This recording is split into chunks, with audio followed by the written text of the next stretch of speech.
ప్రకృతి వ్యవసాయ విభాగంలో మనం ప్రతి విత్తనం కూడా బీజామృతంతో విత్తన శుద్ధి చేసుకోవాలండి. విత్తన శుద్ధి చేసుకోవడం వల్ల గాలి నుంచి కానీ నీటి నుంచి కానీ అలాగే విత్తనం నుంచి కానీ వచ్చే తెగుళ్ళు శిలీంధ్రాల తెగుళ్ళు 80% వరకు నివారించుకునే విధానం అండి. ముందుగా మనం ఒక మట్టి కుండ తీసుకుని ఒక 20 లీటర్ల నీళ్లు తీసుకుంటాం అండి.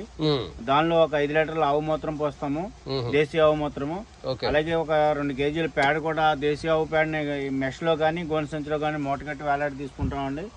దీనిలో ఒక గుప్పుడు పుట్టమట్టి వేస్తాము.